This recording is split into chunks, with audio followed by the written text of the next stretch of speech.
Good evening, friends, and welcome to Sleepy Time Tales, a sleep aid podcast aimed at helping you to get a restful night. Do you find your mind plagued with the stresses of modern life, especially when the lights are out and you're trying to get a restful night? Do you find your mind spinning and churning? Follow my voice down the path towards a good night's rest. Listen to me tell a story that will keep your mind from wandering to your daytime problems. The ones that you can't solve right now and will be easier to solve with a solid night's rest.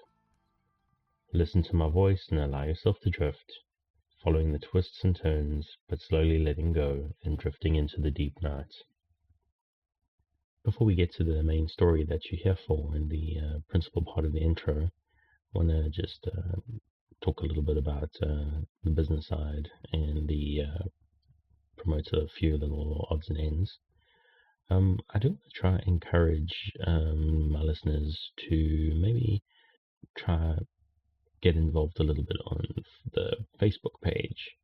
I've got a few Facebook reviews which are much appreciated from some listeners who like what I'm doing for them, and thanks very much to all of you. And those Facebook reviews are actually quite a good way to get the word out. A lot of people talk about reviews on iTunes or Apple Podcasts, and while those do help, actually Facebook, as like it or not, is one of the real big ways people learn about things. So reviews on there will be very helpful, and testimonials that can be shared. And also everyone is on Facebook, so it's not too difficult to swing by. The Facebook page is facebook.com/sleepytimetalespodcast. Not hard to find. Also, I'm not going to get mixed up with anything else. The little sleepy star that I use as my branding will be there, so you'll know it's the right one. So swing by.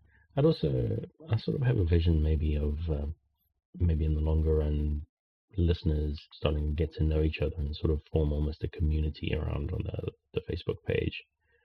A lot of being an insomniac can be a little bit lonely sometimes, so sharing your experiences with people who go through what you do could be quite a fun thing as well. Obviously, it'll be very helpful to get this show into more people's attention. So if you know anybody who's struggling to sleep, feel free to share, or just generally share show posts and that on your social media. I'm a big Twitter user myself, not less so Facebook, but I'm using it more now with the podcast up and running. So just spread the word. Make sure friends and family, anybody you think might find it helpful, learn about what I'm doing here, so that I can spread the word and help more people get a good night's sleep. And even if you've listened to it a couple of times and it hasn't helped you, it may help somebody else, because I'm sure we all know that not everyone who struggles to sleep has the same process of coping. Yeah, so also have a look at the website. I've got some subscription links there to most podcatchers, or the big ones at least. Radio Public is a new one that I've signed up with lately. There's also links for Apple Podcasts, the RSS feed, Google Podcasts, Stitcher. Slowly going to add more as well, all on the main page. There's also links there for contact emails and the various social media. As I said, Twitter is my general favorite. At Sleepy Time Tales there.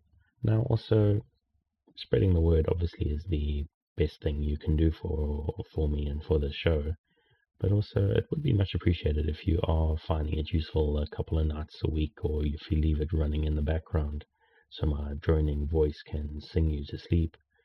It would be helpful if maybe, if you're able to, maybe sign up on my Patreon, or throw a little bit of money in the tip jar that I have up on the website. While the show's not costing me a lot of money, it would be nice if I could at least cover costs for it and potentially start upgrading some equipment. So it would be much appreciated. As I say, there's a Patreon, patron.sleepytimetales.net, or patreon.com/sleepytimetales, and the tip jar is on the webpage sleepytimetales.net as well. But now, of course, the show is free, so do you really need to be paying for it? Obviously you don't, and if you don't feel that you have to, that is perfectly fine. If I'm helping to make your life a little bit easier and a little bit more pleasant, maybe you can help me out a little bit so that, as I say, I can cover costs and start doing some equipment upgrades. I'm really wanting to get a better microphone and a little bit of some other audio equipment to improve the sound quality, because it's not great. But yeah, I mean, if you want to contribute just for the sake of that, that is of course much appreciated. But on the Patreon, I do have a couple of sweeteners as well. You can sign up from $1 a month, which gets you listed on the website in a thank you section. And honestly, $1 is useful. If I get a few people that sign up at $1 a month, you guys will help me cover costs. So that'll be great. Also, if you go for $5, then you get a custom feed to listen to podcast episodes. I cut this whole promotional section out, and you can listen to those for $5 a month rather than the main feed. And also, while I don't have any advertising, if I ever do, that stuff will be advertising free as well. I've also got an extra level at $10 a month. At the moment, for that you get an extra episode every month. I do a movie review / recap that will be chosen in a poll by any $10 patrons. I don't have any $10 patrons at the moment, but as you listen to this now, I do have one of those bonus episodes up, a review of the movie Bumblebee, which is quite a charming little thing. And there's a poll for June's movie. So if you sign up by the 5th of June at $10, you get to vote for the next movie that's our review. I voted myself on it for Cosmopolis, so if you want to hear more of that or something else, have a look at the options. As I said, you can find the Patreon on patreon.com/sleepytimetales or patreon.sleepytimetales.net. And again, also, there's a tip jar up on the website if the monthly commitment is a bit much for you. And again, a single dollar is useful. If you do want to help out without costing yourself anything extra, and you're going to be doing any shopping on Amazon lately, I do have affiliate links on my website to mostly sleep related products, things that are highly rated that could help you get a restful night. And if you go via those links and buy something else, I'll still get a little kickback that costs you nothing. So again, if you are going to be shopping anyway, it may be worth a look. The music in tonight's episode, and all episodes thus far, is Un Désert by Kumiko. Their music is available on the Free Music Archive, and they also have a Patreon, so if you want to kick a little bit of money in their direction, the link to that is in the show notes. I've also linked their website there. So what exactly is Sleepy Time Tales? What is a sleep aid podcast? To answer your question, let me start with a common problem. Do you find yourself lying awake at night, mind spinning and emotions in turmoil with the anxieties of 21st century life? Do you wake up in the middle of the night and find yourself not quite able to doze back off at 3 a.m.? I'm here to help. My name is Dave, and I'm your narrator, here to talk you into a restful night. I'm someone who has struggled to sleep ever since I was a baby. My parents had sleepless nights with me for many years, and even once I got old enough not to bother them, I always struggled to sleep. It was embarrassingly late in my life, only in my mid-30s really, when I discovered that droning male voices have a tendency to put me into a deep sleep. I discovered this when I was listening to various podcasts at night at bedtime and finding myself waking up at the end or having missed everything that I was actually there to try and listen to. And eventually I found out that sleep aid podcasts are actually a thing. There's not many of them out there, but there's a variety for all sorts of tastes and needs. I tried one that worked very well for me. It was specifically designed for the purpose of distracting the restless mind. And while it worked very well for me, when I recommended it to others, they didn't like the narrator's voice. There wasn't anything else quite like it that I could find, so I wondered if I could make an alternative with my boring, drony voice. And here we are. Every episode starts with a rather long intro that covers pretty much the same ground each time. There's a reason for this. It is to explain the structure of the show to new listeners, and the new ones of you that are here, welcome. Thanks for joining us. listeners that have been with me for a while, for them, a lot of them find it useful as a sort of pre-bedtime ritual. A little bit of music and me going on and telling them things they know already is kind of for them as part of how they get themselves prepared. If you've been listening for a while, now's the chance for you to grab yourself a little bit of water and get yourself snuggled in nicely and get your lights out and put your phone where you can't see it. If you're like me, you're probably listening on your phone, but I keep it tucked under my blankets so the light doesn't distract me. What we do here is we are building a space together. We're building a sort of nest or cocoon for you to snuggle into, literally and figuratively. So it's a safe space that the stresses of modern life don't intrude on, and it's a nice little nest for you to make out of your blankets and coverings. The idea of the show is that you listen to me closely as I tell you the story, that you listen and that stops the spinning mind that prevents you, like me many nights, from having a restful night's sleep. Tonight is a recap of an episode of Twin Peaks, episode 5 of the first season, Dale's Dreams, or Cooper's Dreams rather. Twin Peaks is a bit of a disturbing show, and honestly when I started I didn't realize quite how sort of messed up it is, but I sort of want to stick with the plan with it, and I'll try to take some of the more nasty stuff out, because I'm not here to keep you awake. I'm here to try to help you sleep. The point of the story, whatever story I do tell, as I say, tonight is Twin Peaks, and sometimes there's mythology stories or little things that I make up myself. The point is to keep your mind engaged just enough to stop your stresses and concerns from intruding, but not to keep you so engaged that you actually resist sleep because my story is so fascinating and I'm so wonderful to listen to. If I do my job right, neither of those two things is accurate. So you listen to me as I talk, and you just eventually, hopefully by the end of the episode, your mind has wandered into sleep. Obviously, I'm hoping that you're asleep before I get to the end, but it's important not to feel pressurized. It may not work if this is your first night, or your second, or your third. It might take you a while to sort of get into the habit of listening and getting yourself in the mindset for sleep. It may take a few nights for you to get used to listening to my voice. My accent may be strange to you. Maybe one episode isn't long enough, like sometimes people need to listen to a couple. It's very important, though, that you try to relax. If you're new to the show and prone to late nights lying staring at the ceiling, it may take a while, even a few days, for this to work for you. So lie back and listen in the dark, queue up a few episodes, or just let them stream, let them run to the backlog. What I do with sleep podcasts myself is I just hit play on the latest one and then I let them stream all night. I lie down in the dark with my earbuds in and just let them go. Sometimes when I wake up at 3 a.m, the stream is still running and I let the voices just waft me back to sleep. Sometimes even I wake up 30 minutes before my alarm goes. Usually I carry on listening and I go straight back to sleep again.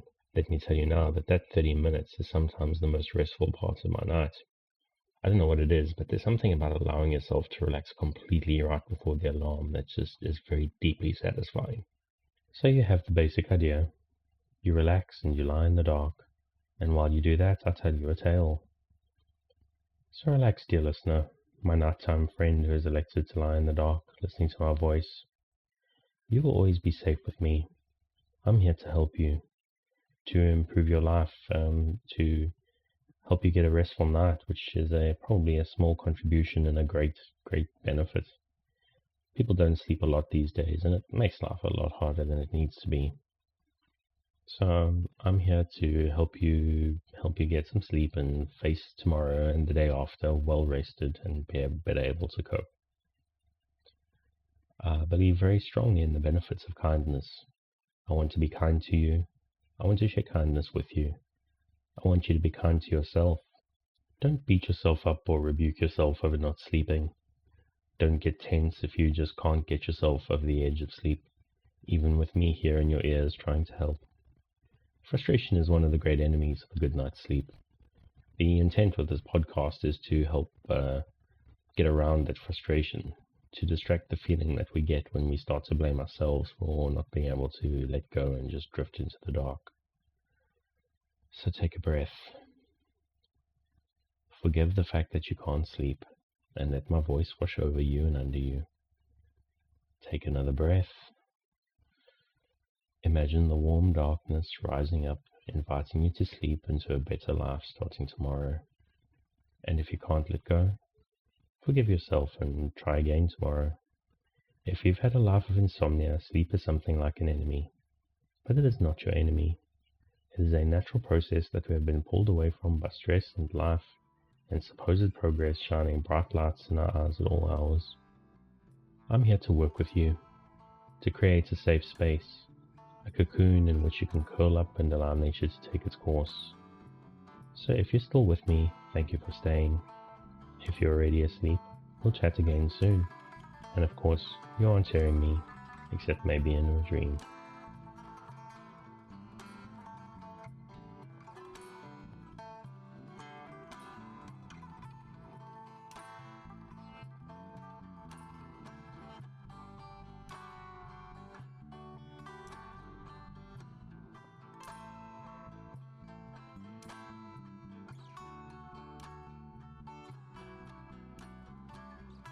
Twin Peaks episode 5, Cooper's Dreams. I had that little laugh there because I realized that the Twin Peaks episode naming is a little bit of a strange convention, because the usual first episode is actually the pilot, and episode numbering actually only started from the second episode, which is called episode 1 in the original American releases, and Cooper's Dreams in the German ones, which have been adopted as the episode titles. This is something that's probably going to be confusing pretty much the entire of the season, so I just had a bit of a laugh to myself there. If you listened in the last episode, you'll recall that Josie Packard received a drawing in the mail.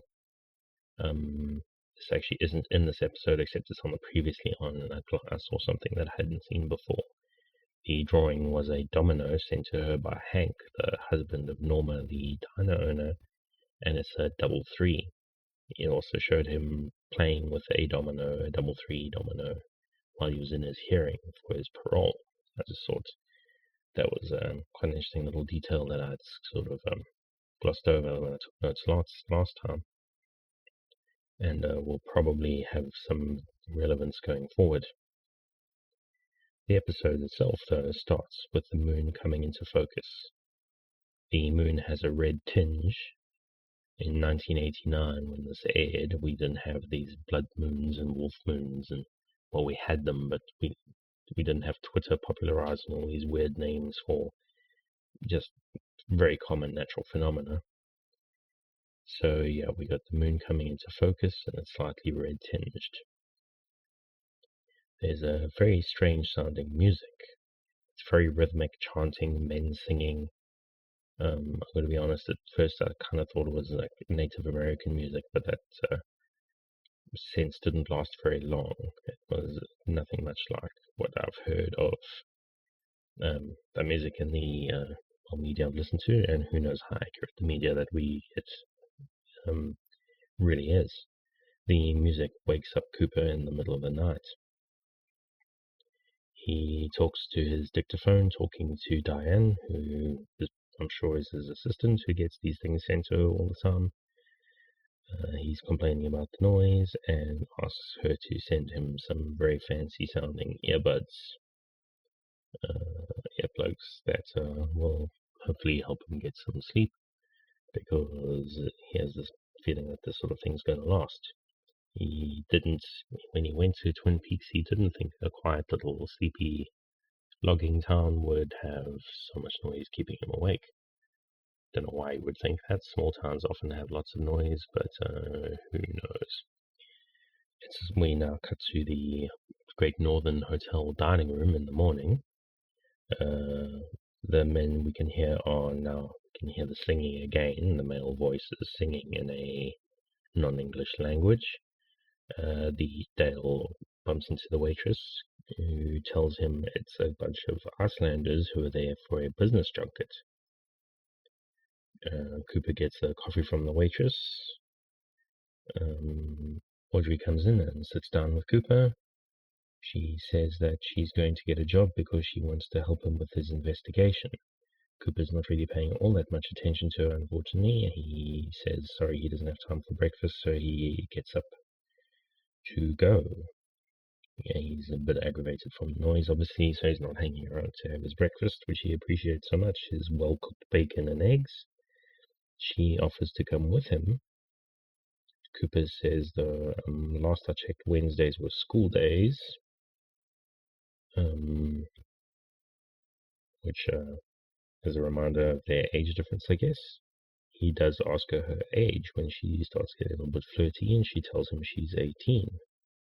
Yeah, 18 or not, she is someone in school far too young for a man in his 30s, in my humble opinion, but anyway, he tells her, I will see you later. He leaves, he turns to leave, and she stares longingly at his back as he walks out. Jerry comes out of a side room, hanging on to a blonde gentleman.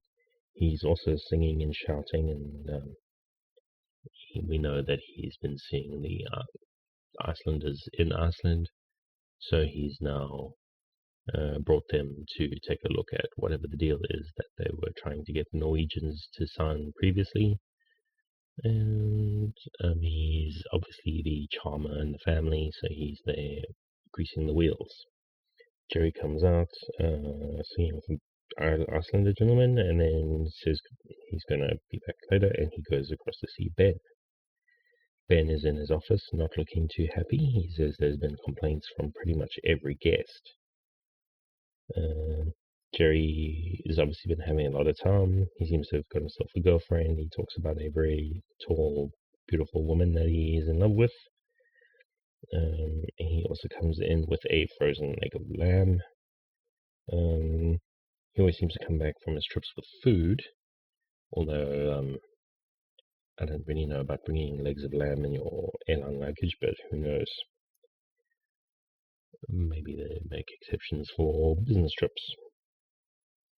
Ben says he has a gala planned for the Icelanders with all the fancy people of the town. Jerry makes a snotty comment about there's not very many of those.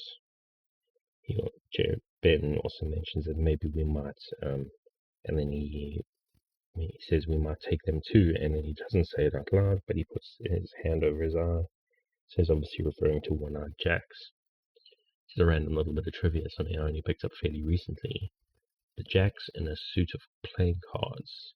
There are 4 of them, and 2 of them you can only see one eye, I believe. 2 are facing towards the sort of viewer, and 2 are facing to the side. So those ones are the One-Eyed Jacks, the others are Two-Eyed Jacks. No, nothing too big a deal, just a random piece of interesting trivia. They're busy talking when suddenly Leland Palmer walks in. Leland is looking extremely rough and worse for wear, but he's heard that there's a business deal going down, so he wants to come and help. Although, let's be real, not much, who knows how much help he can be. The man is, to be polite, a wreck. Ben tells him he needs to go, but he says he's afraid to go home. He seems to be avoiding Sarah. Mentions something to the effect of not wanting to be around her. And then he sits down and starts crying, and Leland, like I say, man's just a wreck, crying and messing up all over the place. We cut to Jacques Renault's house, which is being searched by the police, and they're investigating it as if it's a crime scene. Hawk comes in, says that he can't find the brother, Bernard, if I remember correctly. I didn't make a note there. We know that Bernard has been disposed of in the woods somewhere.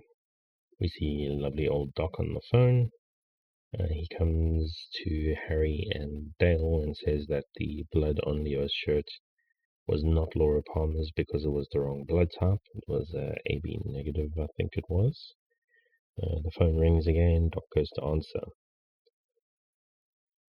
I don't know if I've observed this before, but it is quite strange to watch a TV show from the days before cell phones, when everybody just used the phone in the room. Just, I don't know, it's just strange. I mean, to use the phone on a crime scene to make phone calls, I mean, obviously it's how things were done. Well, I assume it's how things were done. It's how things were represented. Let's always be careful of conflating things we see with things as they actually are, especially in mass media.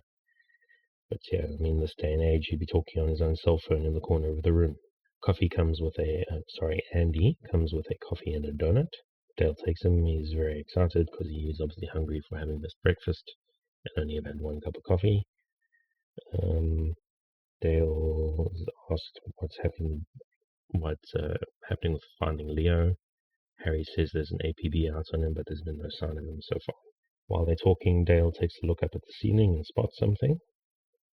He gets the police officers to lift him up, and he comes down holding a Flesh World magazine. That's the sort of pornographic personals that they found in Laura Palmer's safe deposit box previously.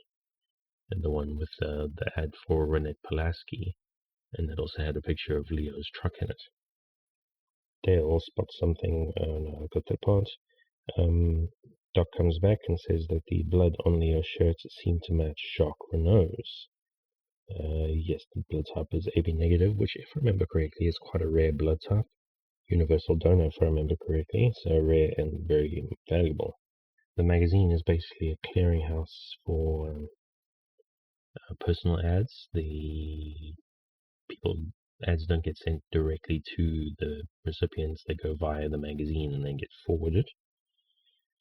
They realize that there are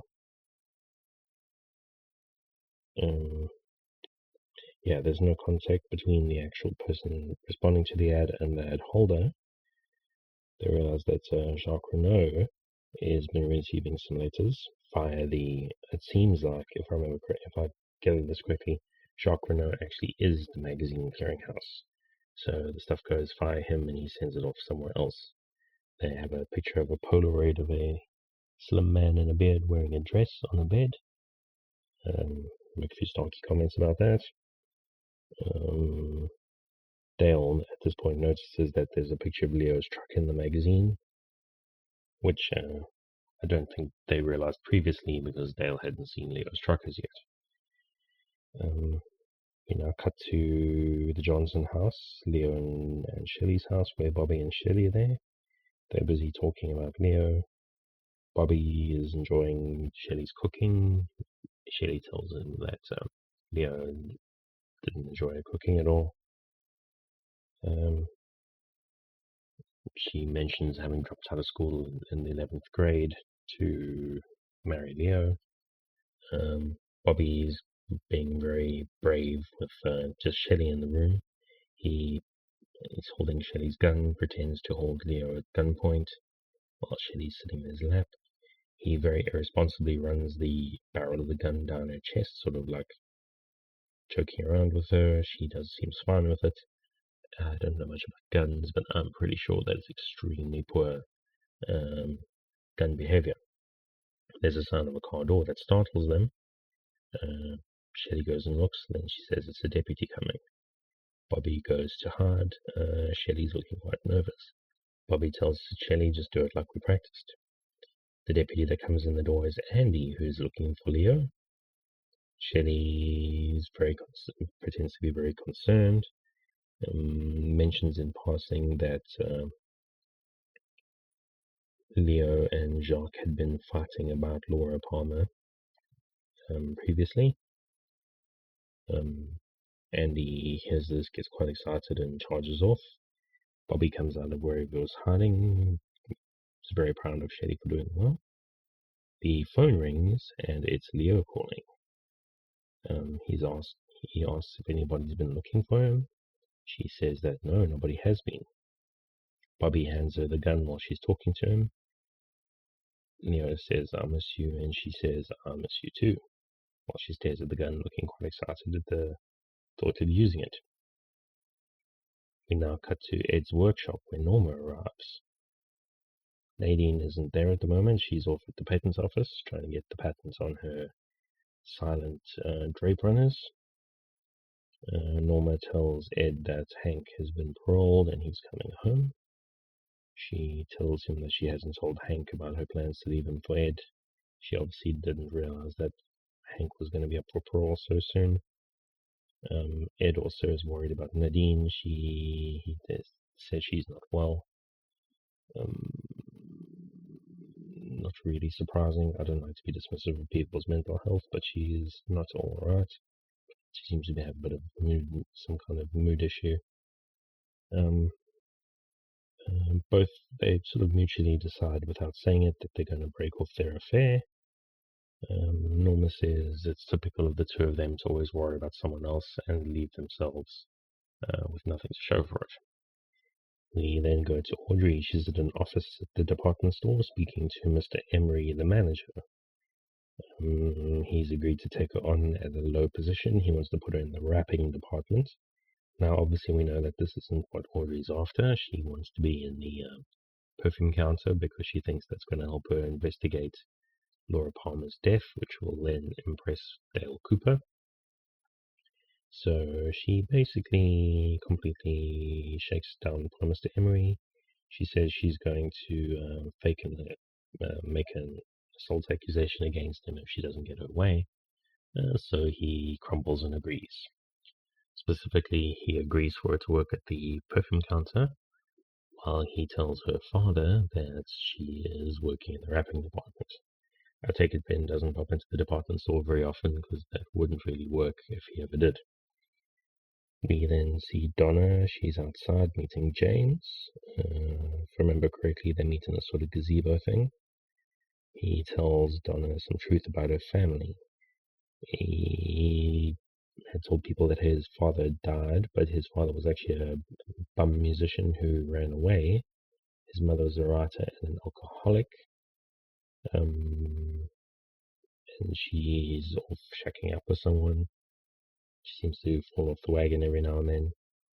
He's telling Donna because he doesn't want any secrets between them, and then he agrees to help her find out what the truth about what happened to Laura. We get a shot of a very appetizing-looking plate of glazed donuts being handed around from one set of hands to the other.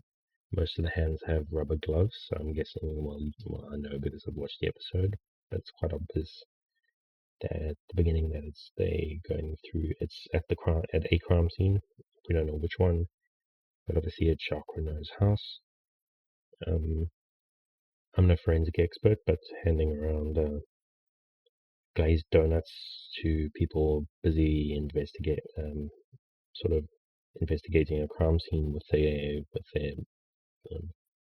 gloves on seems a little strange. Maybe not the best police work, but again, what do I really know? Just struck me as a bit odd. Dale is the last one to get handed the plate. He puts it down, takes a donut. While he's eating it, he opens a kitchen cupboard. It's a sort of top shelf. He sees a whole bunch of photos. He notices something a bit strange. He tells, if I remember correctly, my notes here are a little bit confusing. He tells Harry that that ad with Renette Pulaski was done at Jacques Renault's cabin because he recognized the red drapes from his dream, and one of the pictures of a cabin in the cupboard had the cabin had red drapes in the window visible from the outside, so they decided they're going to go for a walk. Obviously, they're going to go try to find Jacques Renault's cabin. We now go to the diner where Maddie walks in, where James and Donna are waiting for her to meet with her. Donna wants to include her in the investigation. Laura, she knows that Laura has a secret hiding place somewhere. She had a feeling that Maddie, being in the house, might be able to find it. Maddie agrees to help her. Maddie agrees to help her. After a little conversation, she wasn't really very resistant. The camera pans from their booth they were sitting in to the next booth over, where we see Hank sitting waiting for Norma, obviously, and he has heard this whole conversation that's just happened. Norma and Sheila walk in, having been to the salon. Their hair's done up in a very, actually kind of old-fashioned way. I was a bit surprised that this is what their pampering looked like. Very tight and old-fashioned looking hairstyles. Hank actually seems like really warm and friendly. But this is Twin Peaks. This sort of thing's probably not going to last. He's ready to get down to work, where he's going to start working at the diner as a dishwasher. We see Shelley in the back watching the end of Invitation to Love. This soap opera thing is quite confusing me. I'm wondering how this is going to play out. Bobby's parents are talking about Bobby. We see as the camera pans that they are talking to Dr. Jacoby. The whole family there is for a family counseling session. Bobby's not happy to be there. He's just slouching around, not really interested in engaging. Dr. Jacoby asks the parents to leave because he wants to speak to Bobby alone. Bobby's there looking very sullen and sulky. Jacoby looms over him and says, "Let's just cut the crap." He asks Buddy about Laura. He asks about the first time they made love. Did you cry? And did Laura laugh at you? Obviously, this is something Laura has mentioned in consultations. And Bobby's humiliated and upset, but it seems to be breaking through to him. Jacoby asks, "Were you sad when she died?" Bobby says she wanted to die. I know this because she told me. Laura thought that people are sick and rotten because she tried to help people and it never worked out. We know she did the Meals on Wheels. She helped teach Johnny, the learning disabled Horne boy.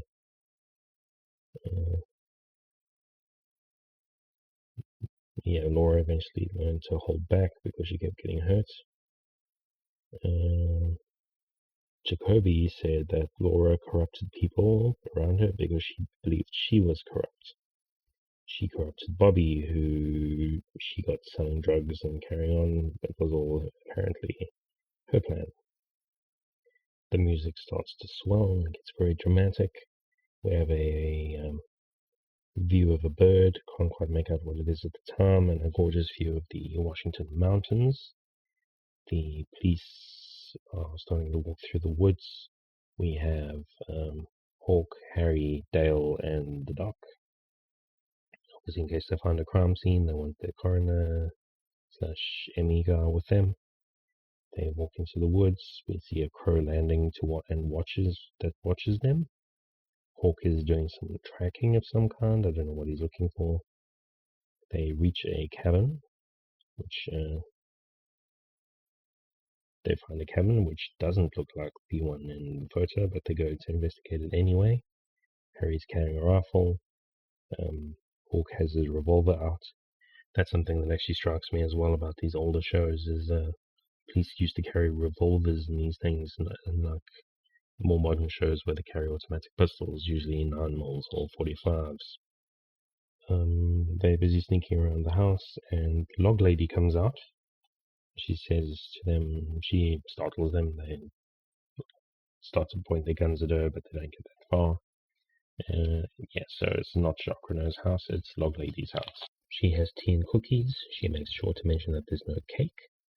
Dale starts to say something, probably say that they don't want to stay, but Hawk stops him from talking. The log lady says the owls can't see in here. Doctor accepts the offer for tea. Hawk goes to sit, the doctor goes to sit, and Harry and Dale are standing there. She turns to them and says, "Shut your eyes and you'll burst into flames." This is not the first or last time that she's going to make really cryptic comments. It seems to be just part of her character. Dale goes to take a cookie, but she slaps his hand because the tea's not ready yet. She tells him that the logs saw something, but they must have the tea first. They're waiting for it to steep. We found out that her husband was a logging man, but he met the devil, which she says fires the devil. It seems that the day after her wedding, her husband passed away in a fire, which is really tragic. After telling the story, pouring the tea, she tells Dale he can ask the log the question. So Dale asks the log, "What did you see?" The log lady answers. She says there was darkness, there was laughing, there were owls, there were two men and two girls, there was a flashlight, there were owls, there were woods and a ridge in the woods, and there were owls. Then there was another set of footsteps with one man far away, and then the voice of a girl. All the police officers look a little bit shaken. They seem to be taking what she says quite seriously. And then they thank her for their tea and they leave. They're walking into the woods again and they hear some music. They hear music and singing, rather jaunty music. Again, there's crows watching them, and they find Jacques Renault's actual cabin. They go close up and they don't see anything interesting happening.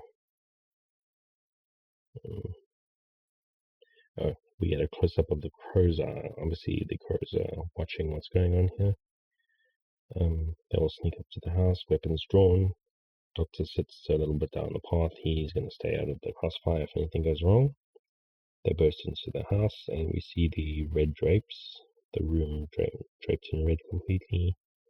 There's a record player playing some music, and a covered bird cage with a miner bird in it. Obviously, this is the mysterious Waldo. Hawk finds a camera with some film in it, pointing at the bed. Dale notices some blood on the floor. Cuckoo clock goes off, but the cuckoo doesn't come out. So Harry goes and he fiddles with it, and the door pops open, and a broken casino chip falls out. The one-eyed Jack casino chip with the missing J that they found in Laura Palmer's stomach. We now go to the Great Northern Hotel, where the big reception for the Icelandic business party is going on. At first, I kind of thought it was the Packard house. It didn't look like it, but we've got a scene of Josie Packard sitting in the dark smoking, which didn't seem like the sort of thing that would be happening in a hotel. But yep, it's the Great Northern. People are arriving for the big event. Pete and Catherine Martell arrive. Yeah, I don't know why I doubted myself. Pete and Catherine Martell arrive. We see Bobby's dad, the military man, talking to one of the men from Iceland. He asks something about the Icelanders and their folklore. An interesting thing, although I think it gets lost in translation, the Icelandic people are quite known for being really attached to their folklore. Apparently a majority of people believe that it's entirely possible that elves live in their gardens and that sort of thing. Well, that's probably not quite as simplistic as that. It's just a sort of tradition for a lot of people. We see Jerry flirting with a very tall, very beautiful blonde woman, obviously the one that he's spoken about, that he says he's in love with. He seems to be being rather creepy in my eyes, coming on really strong, telling her he wants to have a baby with her. Like, ew, dude. Leland arrives. We not looking too bad a shape at this point. Ben is chatting with a group of Icelanders. Catherine walks up and accidentally, finger quotes, spills her drink on Ben's shoe. He steps aside and says that they will meet up in 2 minutes. Audrey overhears this because she's hiding behind a pillar. She knows where they're going to go meet, so she sneaks into a little secret passageway where she eavesdrops on Ben and Catherine. She asks him about the poker chip that fell out of his pocket. He tells her that it's a lucky charm, and she slaps him, and he makes something else. She slaps him again, and he says something else, and she slaps him again. Every time he lies, she slaps him. Doesn't seem to be bothering him too much because he kisses her. She says, let's basically burn down the mill tonight. Ben says that he's going to give Josie one last chance to sell, but tomorrow he's retained somebody to burn the mill down tomorrow. Jerry starts to give a speech, and suddenly music starts. Leland, who'd been looking a little bit fragile, starts to have a breakdown again. Music really seems to set him off. He starts to dance around in circles. Ben sends Catherine to him to sort of distract from the strangeness of the situation. Ben calls Jerry to try to get Leland out, but Leland is not a small man and is not very easy to manipulate. The guests start to dance. They don't realize Leland's having a breakdown in the middle of the room, and they start imitating his movements, holding their heads and stuff, as though it's a weird local folk dance. Audrey starts to cry. She's very upset at this whole situation. We see Josie still in the dark, smoking a cigarette. Maddie is thinking through the Palmer house. She gets to the phone and calls Donna. She tells her that she found a tape in the bedpost where Laura used to hide her cigarettes when they were kids. She tells Donna that she's going to see her bring it tomorrow. She turns out the lights. We hear Sarah Palmer talking in the background, calling out, asking what's going on. And as Maddie walks out, we get the slow zoom in on the very angelic-looking picture of Laura. We're back again to the Great Northern. Ben walks in on Josie, who's sitting waiting in the dark. Ben tells Josie that he had told Josie where the ledger was hidden, and Josie found it. He seems to be setting up something for the next night. I think he's going to be trying to tie up some loose ends, because he tells Josie that there's going to be something happening at the mill tomorrow night. And obviously we know the mill's being burned down by Leo tomorrow night. Back in the Johnson house, Shelley is waiting for Leo, who gets home outside. Before he comes in, he grabs some gas tanks, and suddenly he gets jumped and starts getting a beat down. And we see that it's Hank. Obviously, Hank has not learned his lessons from his time in prison, and it seems like he was the big boss in the area, because he tells Leo that he was supposed to mind the store, not start his own business. Or start his own franchise, I think the phrase was that he was used. He leaves Leo. Leo goes into the house, pushes Shelley over. She pulls her gun out. Leo laughs at her. He thinks she's not going to shoot him. But we see a view of her. She points at him, pulls the trigger.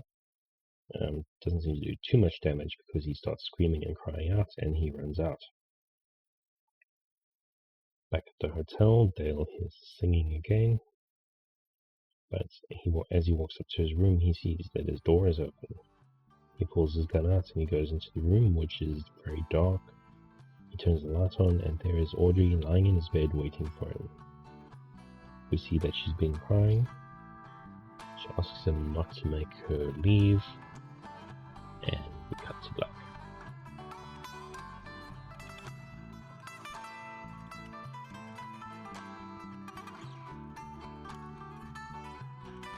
Thanks for joining me on this episode of the Sleepy Time Tales podcast, the sleep aid podcast designed around a bedtime story to help you get a restful night. New episodes will be released every Monday to give you something fresh to help you rest in the new week. But make sure to subscribe in whatever service you use so that you get your new episodes and maybe the odd bonus whenever they come out. A reminder that the music for tonight is Un Désert Bakuniku. Check out more of their work on their website and their Patreon, which you will find linked in the show notes. Good night and sweet dreams.